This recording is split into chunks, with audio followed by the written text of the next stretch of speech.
नमस्कार दोस्तों, तो कैसे हैं आप। मैं संजय गुप्ता। दोस्तों आइए चलते हैं, एक बहुत ही प्यारी सी कहानी सुनते हैं। यह कहानी है स्वामी विवेकानंद जी की। जी हाँ, स्वामी विवेकानंद जी जो कि लोगों के प्रेरणा स्रोत हैं और न जाने कितने युवाओं को मार्गदर्शित करने का उन्होंने जो प्रयास किया है, अखंड भारत का जो उनका सपना था उसे पूरा किया है। तो आइए उन्हीं के जीवन से जुड़ी हुई एक छोटी सी कहानी, इस कहानी को पूरा जरूर सुने क्योंकि यह कहानी हमें हमारे जीवन में एक अच्छी शिक्षा देती है। स्वामी विवेकानंद जी का जन्म 12 जनवरी सन 1863 को कोलकाता में हुआ था। स्वामी जी जब अपनी बाल अवस्था में थे तब उनके परिजन उन्हें उनके बचपन के नाम यानी नारेंद्र कहकर ही बुलाते थे। नारेंद्र बचपन से ही तेज तर्रार और होशियार थे। वे अपने स्कूल के दिनों से ही एक प्रतिभाशाली बालक थे। जब भी वे अपनी कक्षा के बच्चों से किसी विषय पर बात करते थे तो सभी बच्चे उनकी बातों को ध्यान मग्न होकर सुनते थे। यह किस्सा भी उसी दौर का है जब नारेंद्र एक दिन अपने कक्षा के छात्रों से बात करने में मशगूल थे, लेकिन उनका ध्यान सामने पढ़ा रहे अध्यापक पर भी था। नारेंद्र के साथ साथ कक्षा के बाकी बच्चे भी बात करने में व्यस्त थे। जब कक्षा के अध्यापक को महसूस हुआ कि बच्चे पढ़ने की बजाय बातें करने में व्यस्त हैं, तब उन्होंने सभी बच्चों को खड़ा करके संबंधित पाठ्यक्रम से सवाल पूछना शुरू कर दिया और अध्यापक ने सबसे पहले नारेंद्र से ही शुरुआत की।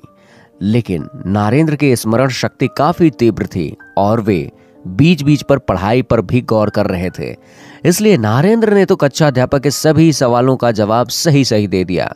यह देखकर अध्यापक ने उन्हें बैठने का निर्देश दिया और अन्य छात्रों से भी वे सवाल पूछने लगे। लेकिन बाकी बचे हुए जो छात्र थे वो तो बात करने में व्यस्त थे। अध्यापक ने क्या पढ़ाया क्या नहीं पढ़ाया यह उनके दिमाग में कुछ भी असर नहीं पड़ा।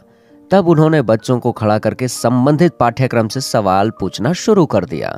लेकिन बाकी के छात्रों का ध्यान बातों में होने की वजह से एक भी छात्र सवाल का सही सही जवाब नहीं दे सके। यह देख अध्यापक ने सभी बच्चों को हाथ ऊपर करके दंड स्वरूप खड़ा रहने का निर्देश दिया।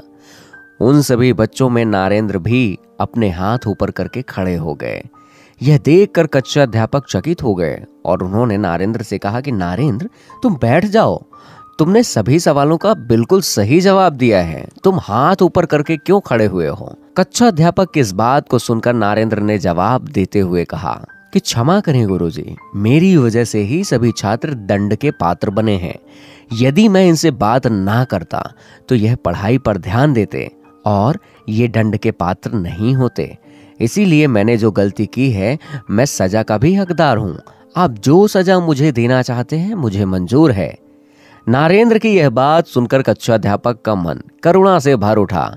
उन्होंने गदगद होते हुए उसी समय यह भविष्यवाणी की कि यह लड़का आगे चलकर अखंड भारत के लिए एक मिसाल बनेगा और संपूर्ण भारत का नाम रोशन करेगा। यह बालक कोई और नहीं बल्कि स्वामी विवेकानंद ही थे, जिन्होंने आगे चलकर कई बड़े कार्य किए और संपूर्ण विश्व में भारत का नाम रोशन किया। तो दोस्तों, स्वामी विवेकानंद जी के बचपन की यह कहानी आपको कैसे लगी? कहानी अच्छी लगी हो तो बहुत बहुत शुक्रिया।